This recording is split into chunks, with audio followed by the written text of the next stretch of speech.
Hey everyone, welcome back. We're on another AI conversation, and I have with me today Miss Regine Cabato, who works for the Washington Post and wrote an interesting article about digital sweatshops, as I'm calling it. But anyway, I'll turn it over muna to Regine. Hi Regine, maybe although you're famous, maybe you wanna introduce yourself to our audience about what you're doing, and then let's dive into the article. Hardly famous, I think, talk, but thanks so much for having me over. So, hi everyone. I'm Regine Cabato. I'm the Manila reporter for the Washington Post, and we recently wrote this story about how behind the artificial intelligence boom and supposed advancement, we have an army of, I guess, surprisingly for some of us, no, Filipino overseas workers um in a setting that Doc calls digital sweatshops. Yeah, I've just coined the term, no? But sige, let's Well, let's other experts have also called it that, Doc. So already. So it's yeah, ano na, yeah. it's nomenclature na. Okay, fine, good. Let's roll the clock back kasi I remember when you first approached me about the topic, it was still kind of fresh and we weren't even talking about Philippines yet. No, we were talking about I don't know, Kenya or somewhere. But That's but true. first, how did you first gain an interest in AI? Because I have to admit there hasn't been much discussed about AI in the journal space other than the chat GPT and fake news stuff. So this is an interesting angle, no? Where how did you pick it up or what got you interested? Well, it has been a bit of a hot topic, right? It's been quite the buzzword. So it was actually our bureau chief, Rebecca Tan, who was very keen on doing a story on AI, as well as the foreign desk in general at the Washington Post. And just for a bit of context to let you guys know the kinds of stories that we've covered before.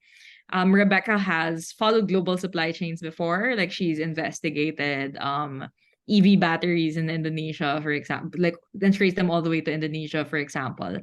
And ako naman, some of the investigations I've done in the past include about stuff about the digital economy in the Philippines. So that includes troll farms and disinfo, content moderation, which is that phenomenon or that job where um a lot of people basically clean up social media. They're outsourced by these big companies like Facebook, Twitter, etc., and they have to scrub the platforms of hateful content, pornographic content, violent content, etc. And a lot of them are Filipino. So I've done an investigation on that. I've helped on an investigation on that before, and I've also done an investigation on BPO work. So I'm kind of a little familiar with With the how space. with the space in the sense that Filipinos are seem to be like a go the Philippines seems to be a go-to place, right? For workers who trade in the digital economy. So naturally I think AI came about as a natural topic based off of the stuff that we've done before. Um, it was just natural to try to unpack where it really comes from. So, in an initial conversation that I believe Rebecca had with Cheryl Soriano, who is a researcher in the DLSU, she brought up the subject of microwork. And there has Microwork. been about it before. Yeah. There have been reports about data annotators before. And Doc, you know this, you run an AI company. Yeah. So, once that was mentioned to Rebecca, I believe that she looked into the Oxford Internet Institute's Fair Work research, which has basically ranked companies that deal with what one calls microwork, ghost work, crowd work, so on Mhm. and so forth. So it basically just came from there. We've tried to follow and find people who worked in that industry, and then we took a look at the trend and what they were commonly saying, what their conditions were, and the article came out of that. So, I mean, right offline, we were talking about how this adds kind of another dimension. Like, I remember talking about jobs either as a dystopia or a utopia, but dystopia was strictly limited to job loss. Like, oh, AI comes in, automates the hell out of everything, people lose their jobs. And then on the flip side, oh, AI will enable jobs, it will create jobs.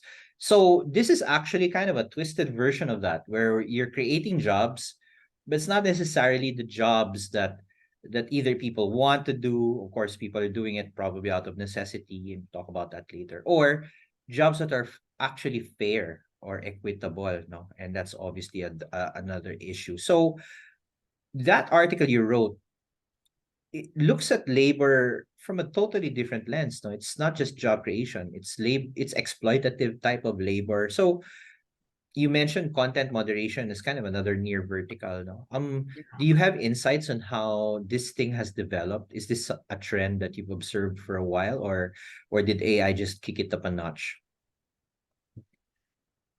Well, when you think about the population of the Philippines, Doc, no, because Mhm. this has been although it's not widely understood yet, it's not entirely unreported. Like I was telling you, right? We were talking about how we've heard about this happening in places like Kenya, in Yeah. Venezuela, other countries in the global south. But I think ours is the first report that really came out of the Philippines, and drove home that this is happening here.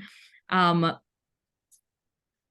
on one level, as to whether it's new, no, the Philippines seems to be, and we've also talked about this offline, like a go-to place for a workforce in the digital field, right? So we're a BPO capital, for example. We English have a speaking, yeah, high we have English speaking, very, highly very English digitized. competent, highly digitized, digital natives, social media savvy population. But we don't necessarily have, like the economic situation that will be able to match the workforce. So I guess as a result of that, like jobs in these gray areas, no, like micro work come up. And recently, in general, we do know that remote work has really become popular during the pandemic, right? But what we often hear about, I guess, especially in recent years, would be remote work like virtual assistants, for example, or remote web development for maybe foreign clients, foreign companies, etc. All these other types of freelance gig work. We have also platform workers, diba? Grab angkas drivers, for example. What's less heard about and studied, even, and not really like even formally tallied or reported in any very substantive way before the story, is data annotation. Mhm. um and because it's such an unregulated industry, it's kind of very hard to like pin down what the common issues are, at least in the Philippine context. So that was what we hope to be able to articulate with the story. You mentioned the company, no? Actually, is it two companies? Remotasks and Scale AI. I'm very familiar with Scale. Mm-hmm. They're kind of up there with the usual suspects like OpenAI and Meta. So they're really big, or at least one of the big companies. And obviously they fulfill a role, no, in the AI supply chain, which is data production. Because you Yeah. need models need data, no, and data has to come from somewhere. I think it's rather counterintuitive though. People didn't realize na you really needed humans pala to produce a lot of this data, because people thought, oh, it's just freely available on the internet. Yes, but to organize it, or annotation is part of that curation process, where you tag photos or maybe you label text. It really takes human beings, no? So I think what I want to ask you about, it's job creation, but it's definitely not fair. It's not equitable. It might be in a way, ano nga designed to be exploitative, or is it just because there's a lack of rules around it? Because I don't know if there are analogs in other types. Obviously, digital sweatshops, can we lump them together with sweatshops in general? Like there were here, stories of, yeah, I could be recalling wrong, no, but like iPhone and China, or Nike and China, may ganyang mga kwento, di ba? And now we have Scale AI, Remotasks, and Filipinos. Are there common characteristics with other types of exploitative labor, or and how they have evolved from your perspective? Well, we ended up zooming into this one particular company because from the initial, apart from the fact that they were named in the report, in the Oxford Internet Institute report, um, when we had an initial pool of workers that we spoke to, it was the common platform that they Mhm. used. Mhm. So to help, I guess, extinguish it for the audience, um, the platform is Remotasks. So the workers log on to Remotasks and then they do the tasks on Remotasks. Like a Um, mission-based platform. Now you mm, do all sorts of mhm. tasks. Okay. Yeah, so it's kind of like Upwork, Fiverr, like that's the and Scale AI is the client-facing company. So Mm. Scale AI owns Remotasks. Yeah, and they have like a local affiliate Mm. which is called Smart Ecosystems Philippines Inc. So that's basically the side of the company or a separate company within the company that takes care or that oversees the work here in the Philippines. Yeah. Um so that's the kind of structure that we're dealing with. Are they Um independent of each other? Or did they just come together, or is one a subsidiary? Do you know enough about that? they they're all under Scale AI, Okay. basically. Scale Okay. AI is the big, it's a client facing, and then it owns Remotasks and um Sepai is the affiliate. Yeah. Okay. So that being said, no, going back to your question, Doc, about like I guess how common the digital sweatshop setup is. Mhm. Yeah. Um Definitely I think if people want to learn more about it, I would recommend the Fair Work study. Right. The Because Oxford that study. would, Mhm. yeah, the Oxford study, because that would kind of talk about the conditions and so definitely it's not an uncommon setup. This does happen, especially because in other companies as well or in other platforms as well. It's not it doesn't necessarily mean that all of these workers are invested in the work or doing it full time, because we've also interviewed a lot of workers who are students or who are just doing it in their free time. Yeah, but there were also workers who basically have made it their bread and butter. They have to um log on, they and because for certain tasks you have to finish it within a period of time, Mm. uh period of time, or else the task expires or something like that. So it's basically like you have to dedicate like maybe 4 or 8 hours straight just to getting the task done. Mhm. Yeah.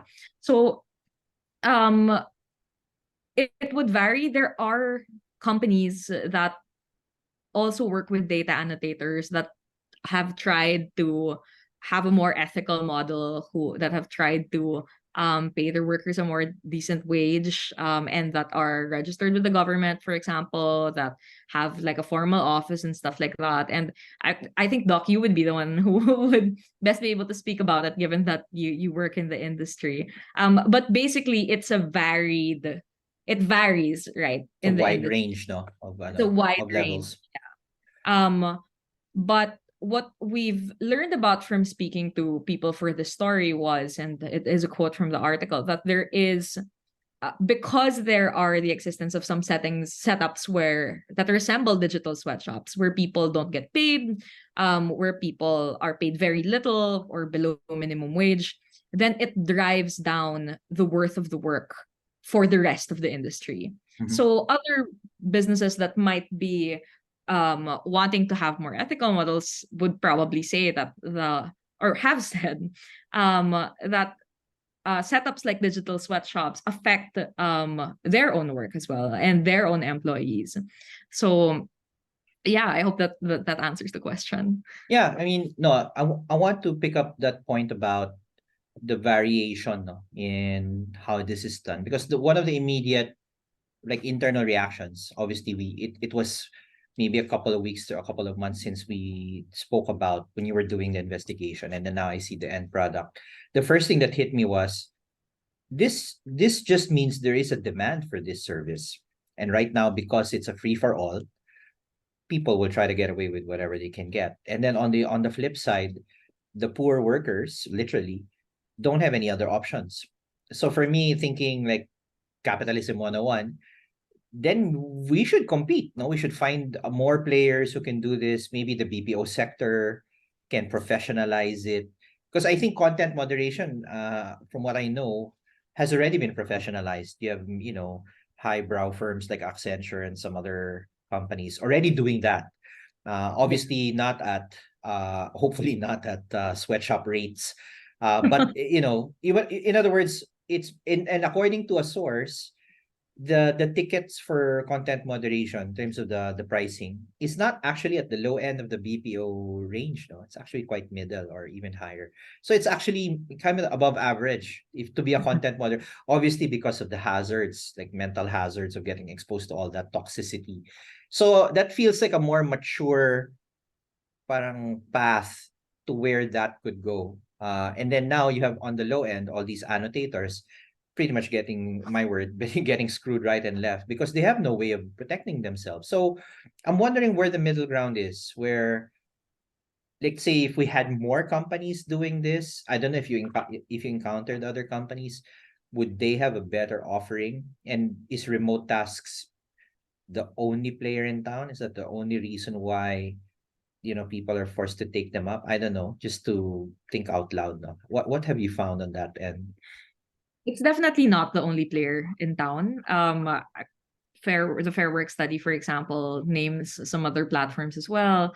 But on top of that, there are other businesses, I guess, like small to medium scale companies that hire people on a per project basis that also seem to kind of strive to do things above board.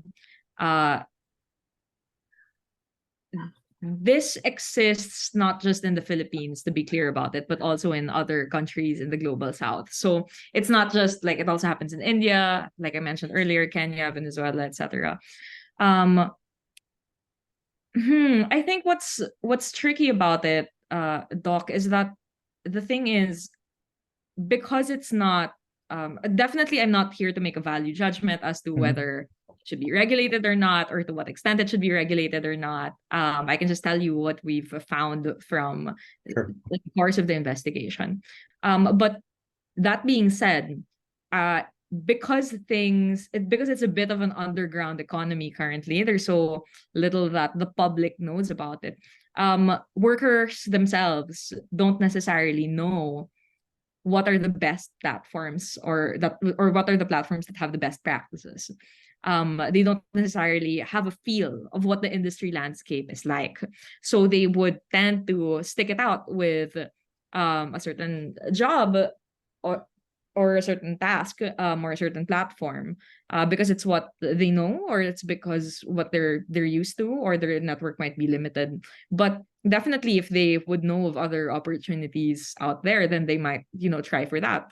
We've spoken to a bunch of taskers also who have completely quit remote tasks because of how low the rates have gone, Mhm. and they've just hit a point where they said, well, this is a waste of time for me, It's it's not not worth it viable. anymore. Mm. Yeah. So it would vary on a case to case basis. um Another thing that I can probably offer, I guess, is when we spoke to the DICT about it. Okay. Of course, they're also just starting to understand the phenomenon as well, no? And we gave them like a bit of a bit of info of what we found, but of course, the investigation was also still ongoing, no? Um, but one of the things that the DICT told us was that at this point, because we're still, I guess, in the research stage of getting to know this industry, one of the things that they can do is to um uh, teach people to negotiate their salary better, or to like probably give people like a bit of training or a bit of a grasp as to how much this work is worth.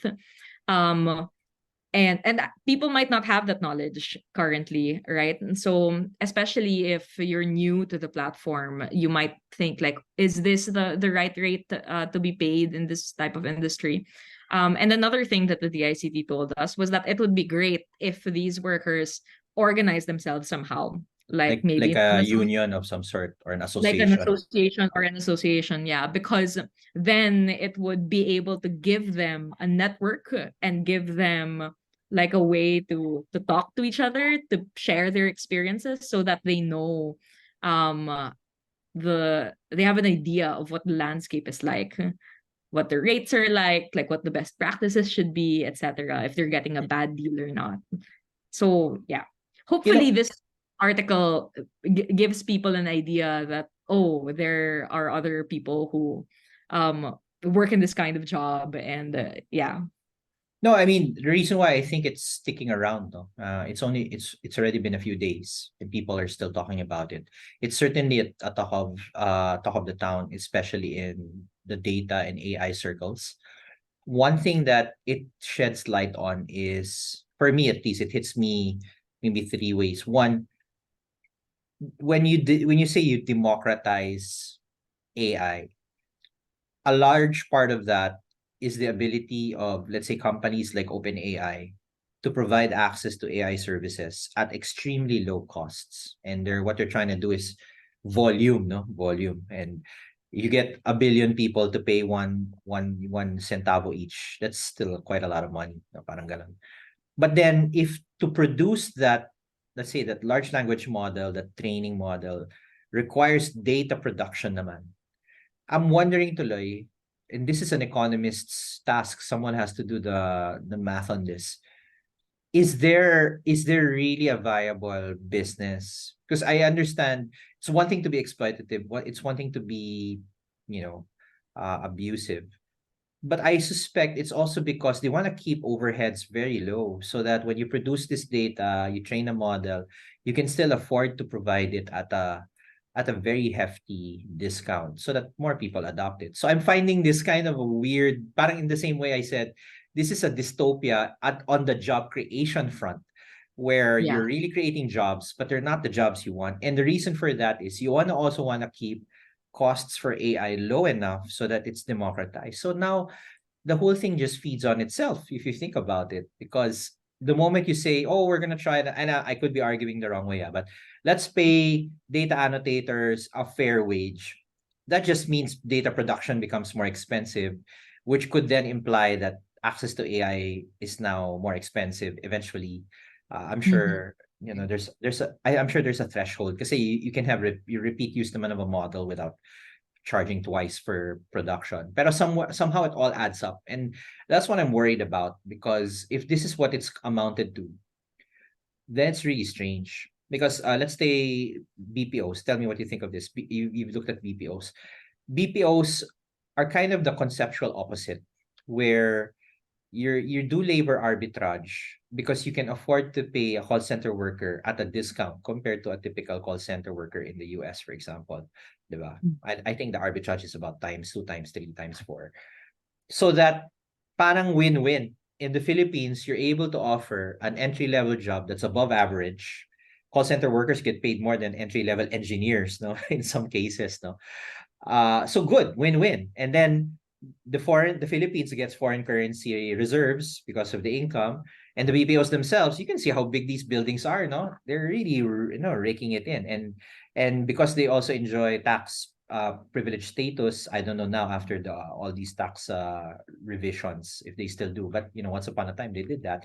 So BPO owners win. And then finally, under PEZA, you don't have a foreign ownership limit, so Yes. foreigners can own these companies. So it felt like a match made in heaven. And then on the opposite side, a company in the US gets to lower their cost to serve their customers because they're now outsourcing calls to the Philippines. And then the telecom providers also make money because that's how they make it possible. So wow. And that's how the BPO industry has existed for 3 to 4 decades. And then now the AI version of that doesn't seem so good because you have these big AI companies in the US benefiting from scale AI because scale AI underpays workers in the Philippines. I don't feel very comfortable about that idea. I'm just airing it out. What do you think? Any reaction to that? For sure. I hope that the article and other stories, other reports like it that have also looked into uh the supply chain or traced back, the source of AI in other parts of the world and in the global south. Hopefully this drives some more awareness as to where exactly the cleaning up of the data is done. No. Since you mentioned BPOs, for example, and how like once upon a time or maybe until now it's something of an aspirational profession in the Filipino context. It did enjoy like a lot of like popularity among people, and also with the government supported it somewhat, diba? I think one of the things that is notable about tasking, for example, is ang baba kasi ng rate ng nakita namin kasi nakita namin yung screenshots ng payouts ng workers. This is certainly below minimum wage, right? Certainly Way below minimum wage ng Philippines. So iba pa yon. Like I mean, if an American company, you would think that an American company would at least pay you minimum wage of at the US rate, diba? If they want to hire overseas, for example. But based off of the screen caps of the payouts that we've seen of the employees here, or of the hires here, because they're not technically employees, no, a lot of the payouts don't even reach local minimum wage, and it's not just Manila minimum wage, it's also regional minimum wage, which is even lower. So a lot of people were putting in a lot of hours for cents, basically, for like a few hundred pesos, or maybe 1,000 pesos, but then the time that they spent was not commensurate. And when you mentioned that bit about BPO work, it kind of got me thinking also about the data annotation setup, because one could say that on one hand that it's easy work because you just label things and such, but it also is a skill. I mean, it's not it's basically so maybe we could like explain it a bit for the people who might not understand Dokya. Or so run us through what a tasker does. Let's walk through what a tasker does. And I'm gonna try and argue that it's not unskilled work. Like you have to be skilled to kind of like get a grasp of how it's done.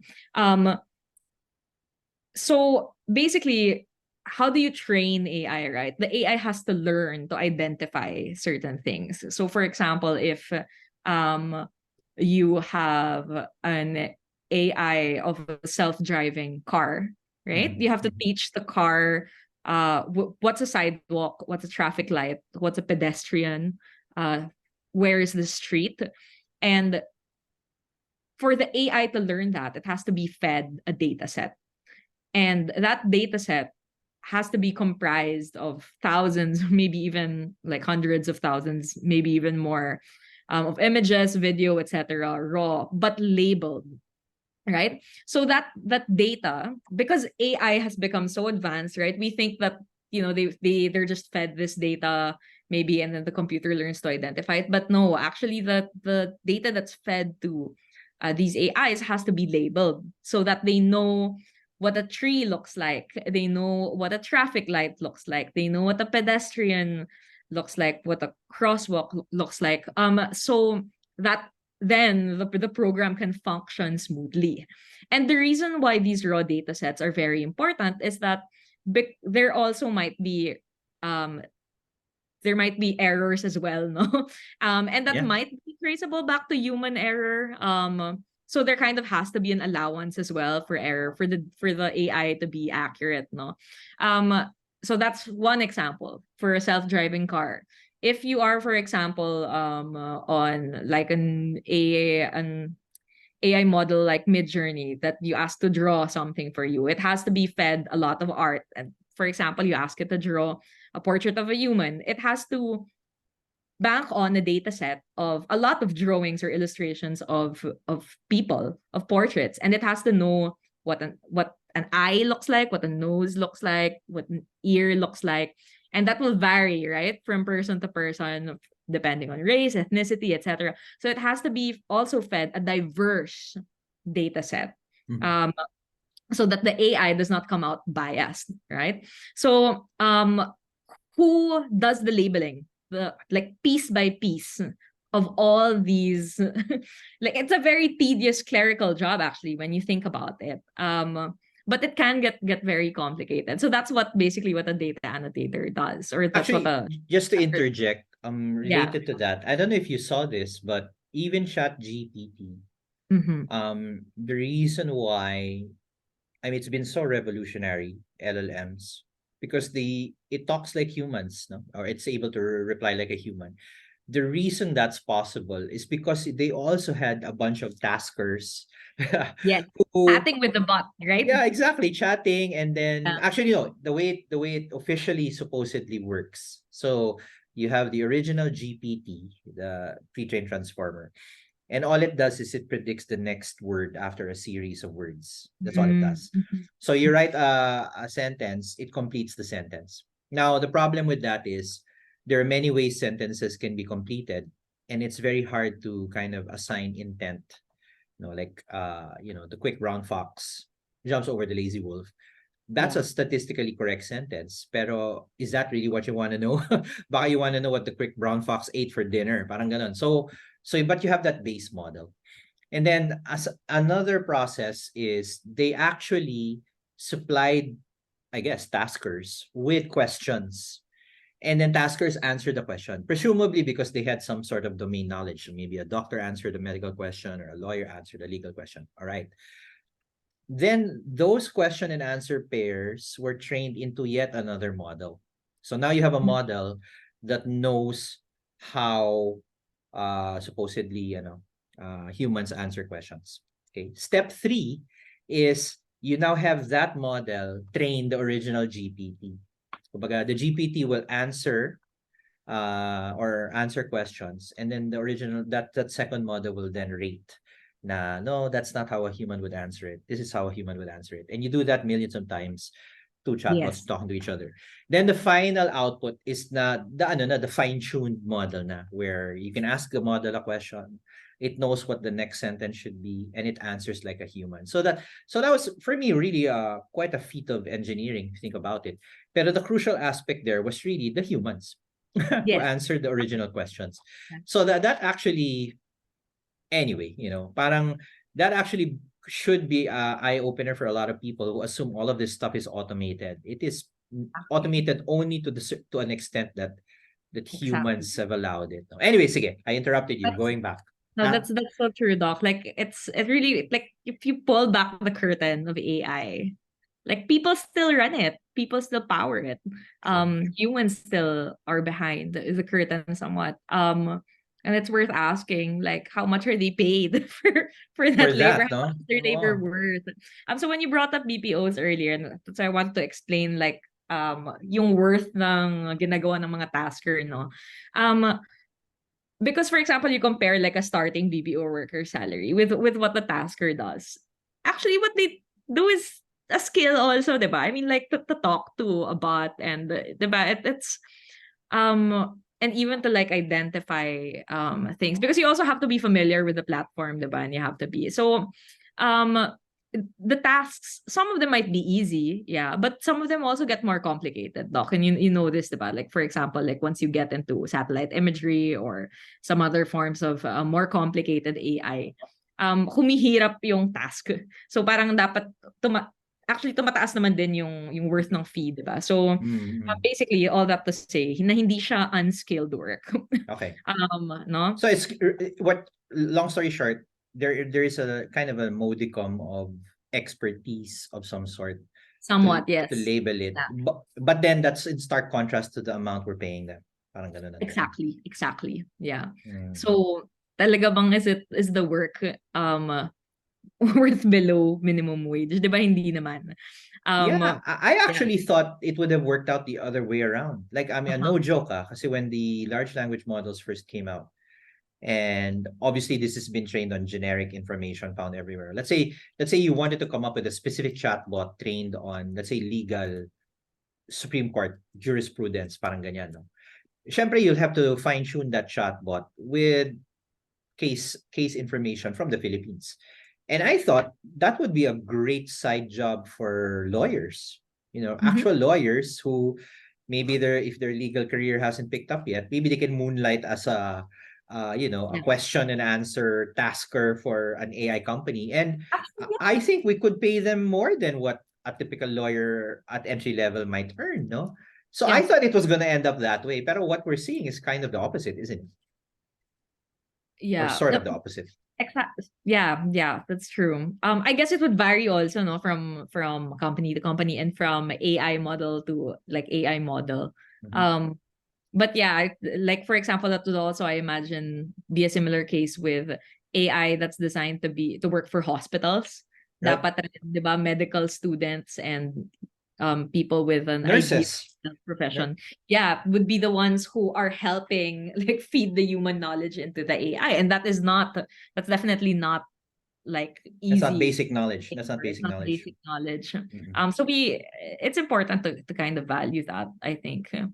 So I'm Yeah. wondering, Tuloy, of course, these are all speculations. So, humor me a bit. But I'm wondering, Tuloy, is it i- is the economics really that restrictive? Or is it just plain and simple exploitation? And if they can get away with it, they'll get away with it. But if, let's say, our authorities start clamping down or start regulating it, or there's some sort of a structure that people can rely on, or maybe there's more competition, I'm wondering if the market can absorb. Like if you're saying below minimum wage, at the very least, it should be minimum wage. Pero Mhm. we're talking about still way below what a call center worker might make. Could a call center worker be paid to do this stuff, and would the market still absorb it? That's kind of ringing in my head. Because if all things, if the cards fall where they may, and it's already landing at that low end in terms of price, I'm worried to if there's really much economically, I mean, if you know what I'm trying to say, parang economic leeway for the market to sustain it, or it's just because scale AI is just a monopoly at the moment, and if a better firm came up and offered more competitive rates. I'm not even sure. I'm compounding questions. I'm not even sure if the rates determine quality then, no? Like for example, I'm sure the quality is relatively okay because they keep hiring these taskers, right? But they keep paying them less and less. So could we argue that a better paid tasker would have come up with better quality data? Is that a differentiator? That's the thing ringing in my head. Except I can't simply accept that the AI world created such an abusive structure all of a sudden, like immediately. Parang ganun. Yeah. Well, definitely, I'm not an economist, doc, so I can't really speak to the Yeah, to yeah, sure. The market. to the nitty-gritty of how things would work out. It's just in relation to the last thing that you said. Um, there was one thing that one tasker told me um when I asked him about Filipinos working in this job in particular. Tapos he told me na um Filipinos will work well and give good quality work if they are paid well. Okay. Yeah. So definitely there is an awareness actually on the part of Filipinos that they are being lowballed Mhm. in this line of work. That came out a lot in our interviews. We interviewed like 3 dozen taskers Mhm. who work for Remotasks. Would So you a be lot able of to disclose the location? Are they NCR based in the provinces? across the Philippines, All across the over? Oh man. Okay. all over. So although like a lot of the story takes place in Cagayan de Oro, CDO. it's Mhm. from all over. Because you don't have to be in like a specific place to do this job, diba? Exactly. You can Yeah. just work remotely. So my awareness on the part of people, especially the ones who tend to take on this work full time, uh that their work is being used for products that are worth a lot of money. Um, on the part maybe of people who just do it part time or like as a side hobby, walang masyadong investment maybe. But on the part of people who have kind of made this their bread and butter, they will really say like we are being lowballed for this. That's an exact quote from another one of the people that we spoke to. No, so that being said, like will how will things change? I'm curious for your thoughts, Doc, because you work in the industry. So um definitely like maybe we can hark back to like a thing I said earlier, that people don't necessarily know kasi what the ideal rate is. I'm so sorry, that's my dog. That's If all you right. hear him barking. Yeah. But Yeah, wait, sige. What do I think? Before AI became before generative AI has been around for a while, but let's just look at like the staple jobs in the data industry, no? Let's talk about it that way. So it's kind of like a supply chain. It is a supply chain. You have data sourcing, you have data processing, data analysis, and then it becomes data products. I kind of liken it to coffee, diba? Parang coffee beans, coffee mix, and then frappuccino. So at every point in that process, the coffee becomes more consumable. I mean, if you're not unless you're a civet, you're not going to eat the beans, or even if you could eat the coffee powder, you probably shouldn't. No, but when it becomes frappuccino, okay, now you can use it. So in the same way, data is that way. The raw data useless, then processed data, it's a little useful. You can get a report. The ultimate is a data product. Like ChatGPT is a data product where you don't even need to be a data anything to use it. So the way we would have traditionally viewed that is your place in the data supply chain. There's demand at all points. So people who have data stewardship skills, they're the ones gathering data.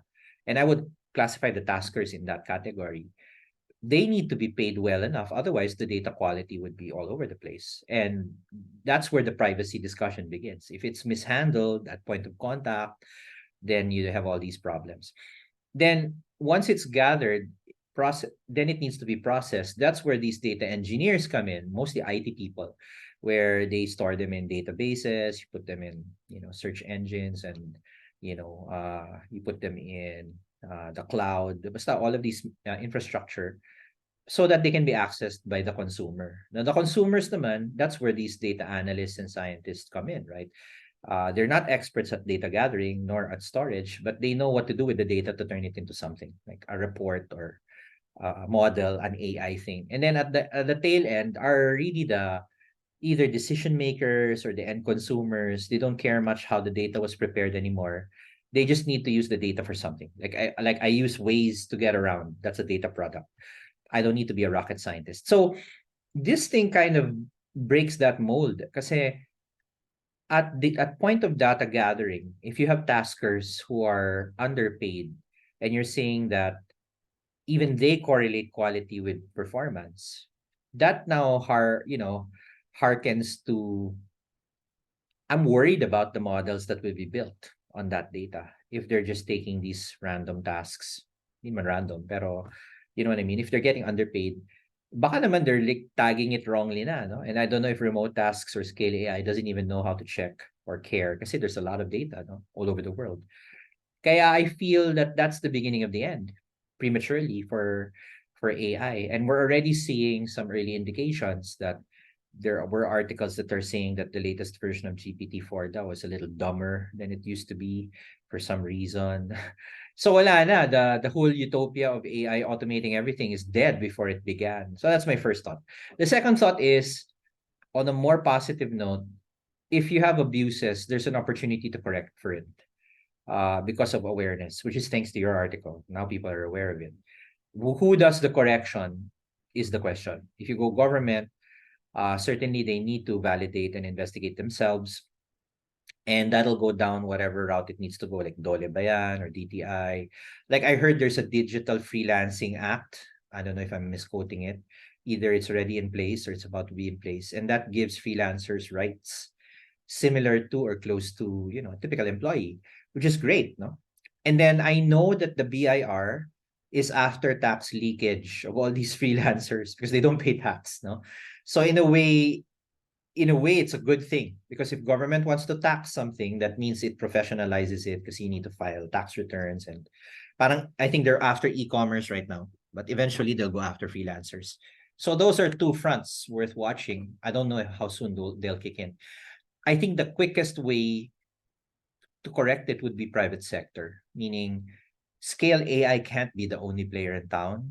So this just begs a more fair and equitable employer. And we're not talking about an NGO pa nga. We're just saying, hey, look, just do it properly and you'll have more and more Filipinos wanting to work for you, doing quality data. And maybe it all trickles back up to say, hey, look, Scale AI's data is sourced the wrong way.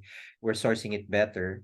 You take our data instead. And maybe that's why I'm curious where the play there is. Kasi either Scale AI is just being this is just me saying it. Either Scale AI is just being abusive by default, or maybe one of their affiliates. Say maybe they're not cognizant then of what's happening on the ground. They just see all the data aggregated and how much did it cost as a whole. Pero maybe it's the Philippine affiliate that needs to be tapped, or maybe Remotasks needs to be tapped. At some point in that supply chain, a competitor can come in and do a better job. No.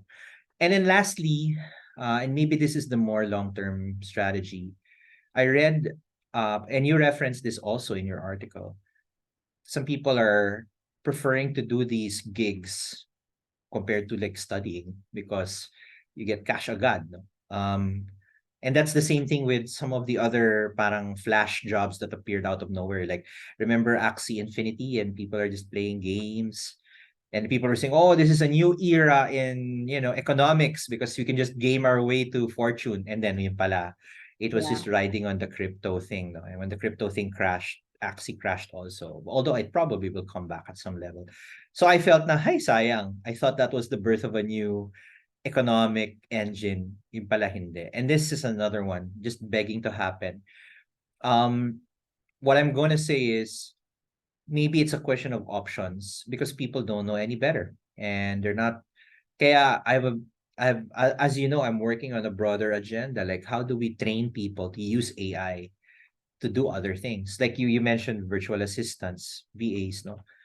I think that's kind of a good sort of pseudo compromise because I think the VA work also pays well. It's completely remote, depending on circumstances, of course. And I've heard good feedback then from the employers of VAs who are based abroad. Oh, you should just get a VA. It's more cheaper.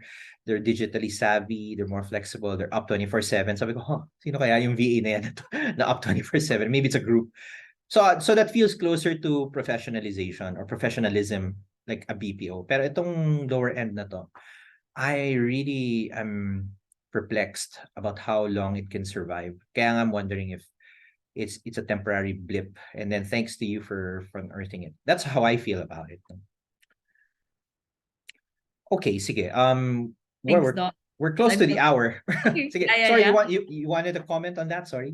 Oh, no, I was just going to warn you that if you hear some scuffling in the background, it might be my dog. It's your dog, okay. Feel free to cut it from the. No. We'll add chapter timestamps just for your dog. Okay, sige. What can we look forward to? I mean, how, to the extent that you can share, where could this thread go? Because as you said, you've been monitoring other parang parallel tracks, no? Like the content moderation thread, medyo it's gone quite a bit na rin, no? It's evolved a lot. Lalo na the mental health aspect of it. And ironically, AI is being used to, in a way, address that. So, okay, let's not have humans lose their minds moderating content. Let's just have a model do it. But now that you've exposed this thing, for that model to work, you'll need another human to train that model with the same lurid stuff. So sabi ko, wow, that sounds like a non-solution to a problem. No? So, okay, going back to tasking, where are your thoughts on this? Where could it go? Where is it gonna go? Yeah. Hopefully now that we have a degree of awareness as to what is behind the curtain, then hopefully there will be like, I guess, adjustments on the part of everyone. I mean, it's not really up to me, I guess, as a journalist to say who should act and how they should act. But the information is out there and hopefully people will do with it what they will. But for sure, I guess a lot of clients as well, when they buy these data sets, I'm not sure that they also know to the extent uh Alam mo, of parang siyang how these blood data diamonds, you know, translate. that the concept of blood diamonds or Yeah, conflict yeah. diamonds. So Uh-huh. now we have blood data or something like that, no? So Oh, an that's equivalent. a Here I very am again interesting. with coining terms, no? Parang kasi their Yeah. data gathered under duress or data gathered under Mhm. what less than favorable circumstances. Yay. I mean, Yeah. it really adds a new dimension to this whole AI economy. I'm just thinking, Mhm. wow. Um, There's and also, Doc, just to like add to what you said earlier, that scale can't be the only player in the yeah. field. It's definitely not. No. So there have been others, but I guess a lot of people, the workers included, might not necessarily know who these other players are because kind of the industry is a little bit obscure pa in like public when it comes to public awareness. But there are companies out there that, for example, like hire um neurodivergent employees Who we to be know, data at least one analysts. company is doing that, right? Yeah, Yeah. yeah. And there are also companies that, for example, um hire women naman so that the AI models won't be gender biased, right? So there are, so that's one other company that I'd come across in the research. And there was another company that was featured recently on the cover of Time magazine, based in India, that is also, I guess, striving to be an ethical model where they really try to pay decent wages to um Indian workers whom they tap for annotation, or parang language transcriptions or something like that, language models. So that's very interesting. And hopefully, I guess this drives a bit more awareness as to the diversity of the industry and who the players might be, and maybe some productivity will come out of that as well. That hopefully there will be an awareness that you don't have necessarily have to scrimp on the labor that goes behind, because let's face it, Doc, diba? Parang these AI models, once they're out in the market and being used by all these consumers globally, they earn so much. They Huge. earn so Huge. much. They earn billions, diba? Like And remember somebody made a big deal now that OpenAI will be bankrupt na raw kasi they're spending, I don't know, $700,000 a day. I mean, sabi ko, these people need a calculator because that isn't even like, magkano yan? 700 times 365, di ba? Compared to the $1 billion invested in them by Microsoft, that's just a drop in the bucket. It looks big, obviously 700K US a day. Pero if taking it from a global context, it's really nothing. In fact, they're about to exceed $1 billion na raw in revenue. Para so ganun. The one thing though that I want to mention, because I'm detecting kind of a common theme now, and this again, thanks to your article and your body of work, it's beginning to surface it. Um, and this is an imperfect concept that I want to develop further, and maybe we can have you again to discuss it, because a lot of your work goes into this era of digital freelancing. Um, it's taken labor and it's attempted to bend it in so many ways. Like tasking is one thing. Remember that whole conundrum about Uber drivers once upon a time, um, and the way Uber said, we don't employ them, they're also customers, they all just come together in our platform, parang ganun. And yet yeah, and I think several governments have said, nah, you're employing them, you have to pay them properly, kasi dati it's all the best thing Uber can do is like match and do this surge price, which is AI, and I was yes, impressed by that. Parang, wow, anyone can be a driver at any time, or anyone can be a passenger at any time. Wow, we're in a new utopia of democratized driving. Nope, we're still back to the usual. And then Grab and Angkas are like the downstream, less perfect imitations of it because nga of the constraints. And then remember way back before then when the first click farms got exposed, yes. Diba? That's another digital freelancing gig where you can It sell is. clicks. I've seen people buy them. It's really horrible. And then influencer farms, kind of another variant of that, where you have More recent. factories or warehouses full of these I think in China ba or somewhere, baka sa Philippines meron din. Uh-huh. And literally, phone cameras, and people are like selling all sorts of stuff from beads to cell phones, and they're mass producing these reels, which people love flicking through on TikTok and Instagram and Facebook, not realizing influencer farm pala yung gumawa niyan. Can you see the parang common theme? And of course, content moderation is probably the one of the most mature examples where we're all living on under the benefit of these people who are losing their minds, literally filtering content, or whenever you want to report content, it goes directly to their inbox and they have to see whatever you reported. So in other words, our digital convenience rests on the shoulders of these people's misery, parang ganon. And the taskers are just the latest incarnation where, oh yeah, AI can make everything convenient, rah rah rah, sis pumba. But the data that was generated by these people under lurid conditions makes that possible. It's the same thing again and again and again. So I wonder, no? As I said, it's an imperfect thesis. I want to look into it further. Maybe when I talk to Prof. Cheryl, understand what she's been up to also. Because she's been looking at digital freelancing also as a subject. It doesn't feel like, parang ngayon I'm putting labor in a dystopia na. Kasi remember I had those 9 tick boxes and I felt labor is kind of balanced naman. You can create work and destroy work. Ngayon we're creating bad work.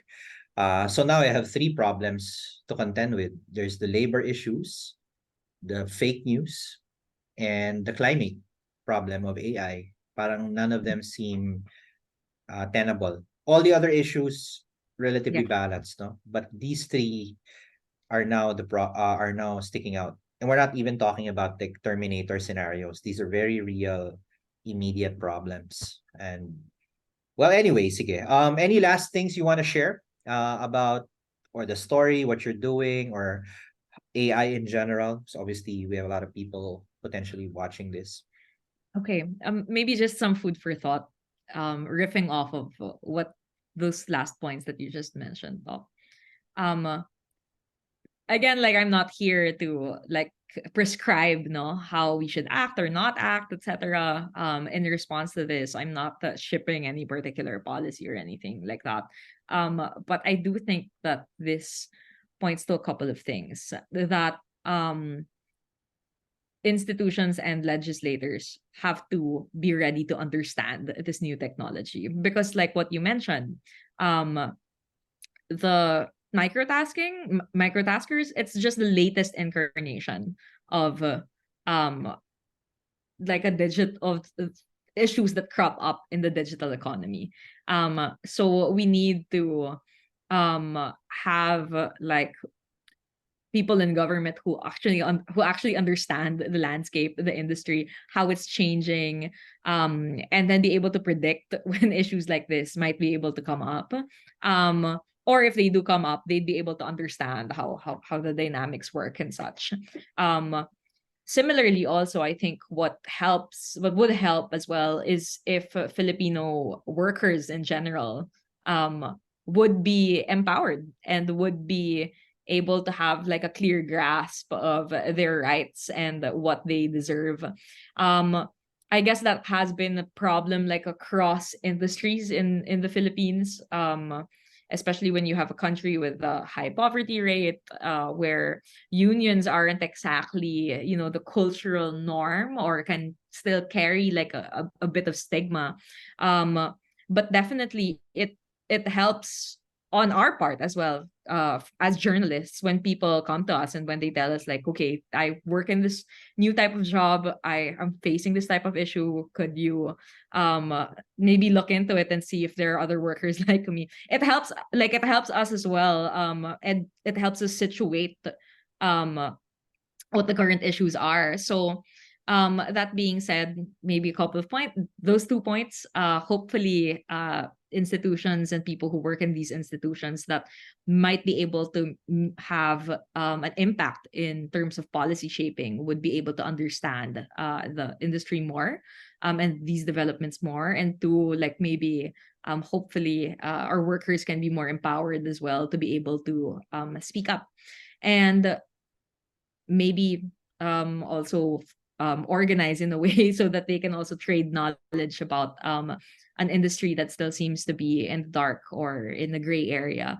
That being said, I'd also maybe like to plug in the Washington Post. If you like this report, feel free to subscribe to our paper. But also feel free to reach out to me. I am on social media if you have any tips or leads about stories like this. So if you feel like this is you have information about something that the Washington Post might be interested in, such as digital sweatshops, content moderation, so on. I'm I've sure there'll mentioned, be more. Of course, I'm not yeah, hoping for more, but I'm sure yeah, there'll be more. hopefully. Yeah. So definitely, if anybody has any tips for us, I my email address is on my Twitter or X bio. Yeah. Okay. Well, with that, I think that's a good enough place as any to end. Thanks a lot, Regine. Keep up the great work. We'll be reading more of your articles. And yeah, so and thanks for giving your time to AI conversations. Hope to have you again in the next one. Thank you so much, Doc.